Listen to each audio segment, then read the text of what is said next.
নমস্কার বন্ধুরা, রকি কিচেনের তরফ থেকে সকলকে স্বাগত জানাচ্ছি। আবার একটা নতুন রেসিপি আপনাদের মাঝখানে শেয়ার করতে চলেছি। সেটা হচ্ছে মুসুর ডাল দিয়ে পুঁই শাক রান্না। তাহলে চলুন দেখে নেওয়া যাক আজকের রেসিপি। ওভেনে একটা কড়াই বসিয়ে তাতে দিয়ে দিয়েছি কিছুটা সাদা তেল। এইটা গরম হয়ে যাওয়ার পর দিয়ে দিয়েছি এই যে একটা তেজপাতা, কিছুটা কালো জিরে, আর দিয়েছি হাফ চামচ মতো হলুদ গুঁড়ো। এখন দিয়ে দেবো এর মধ্যে কুচিয়ে রাখা পেঁয়াজ।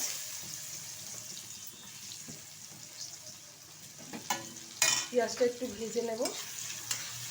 নতুনভাবে কিন্তু এটা করে দেখাচ্ছি। অনেকে কিন্তু অনেক রকমভাবে করে থাকে, আমি কিন্তু আমার স্টাইলে করে দেখাচ্ছি। আমার এই রেসিপি যদি আপনাদের ভালো লেগে থাকে আপনারা অবশ্যই চ্যানেলটিকে সাবস্ক্রাইব করবেন, লাইক করবেন, শেয়ার করবেন।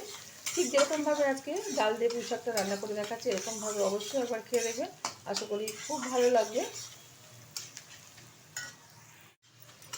ভালোভাবে পেঁয়াজটা ভেজে নিয়েছি। এখন এর মধ্যে দিয়ে দিচ্ছি বেছে রাখা চিংড়ি মাছ।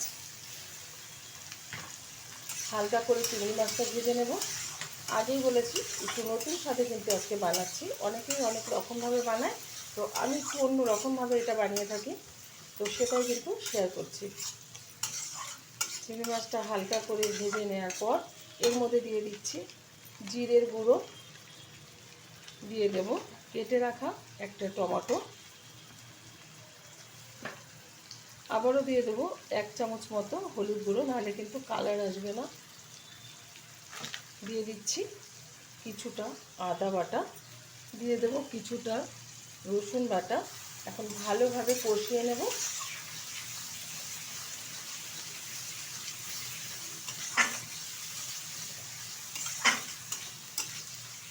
দিয়ে দিচ্ছি পরিমাণ মতো লবণ। যতটা আমি ডাল রান্না করব সেই অনুযায়ী কিন্তু আমি লবণটা ব্যবহার করলাম, আপনারা আপনাদের পরিমাণ বুঝে ব্যবহার করবেন। 1 থেকে 1.5 মিনিট মতো কষিয়ে নিচ্ছি। ভালোভাবে কিন্তু কষিয়ে নিয়েছি, আর অটোমেটিক কিন্তু এই যে মশলা থেকে তেল ছাড়া শুরু হয়ে গেছে, মানে ঠিকঠাকভাবে মশলাটা কষানো হয়ে গেছে। এখন দিয়ে দেবো এর মধ্যে পরিমাণ মতো লঙ্কার গুঁড়ো। ঝালটা যার যার পছন্দ অনুযায়ী ব্যবহার করবে। ভালো কালার আসার জন্য দিয়ে দিচ্ছি একটু কাশ্মীরি লঙ্কার গুঁড়ো, সামান্য পরিমাণে ব্যবহার করলাম।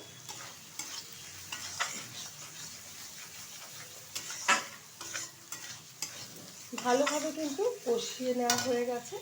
এখন এর মধ্যে দিয়ে দেবো কেটে রাখা পুঁই শাক। শাক শুধু নয়, ডাঁটা সমেত কিন্তু এই যে পুঁই শাকটা নিয়েছি। এখন ভালোভাবে মশলার সাথে পুঁই শাকটা কষিয়ে নিচ্ছে প্রায় 2 থেকে 2.5 মিনিট মতো। কষানোর ফলে কিন্তু শাকটা অনেকটাই কমে যাবে। বেশ কিছুক্ষণ সময় ধরে কিন্তু আমি এই যে পুঁই শাকটা কষিয়ে নিয়েছি সবগুলো উপকরণের সাথে, অনেকটাই কিন্তু কমে গেছে। এখন দিয়ে দেবো এর মধ্যে এই যে প্রেসারে আগে থেকেই পরিমাণ মতো জল দিয়ে মুসুর ডাল সিদ্ধ করে নিয়েছি, ঢেলে দিচ্ছি।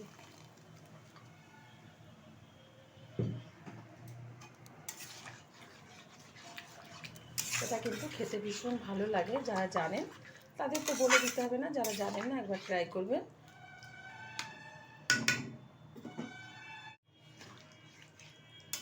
এখন এর মধ্যে দিয়ে দেবো একটু গরম মশলার গুঁড়ো,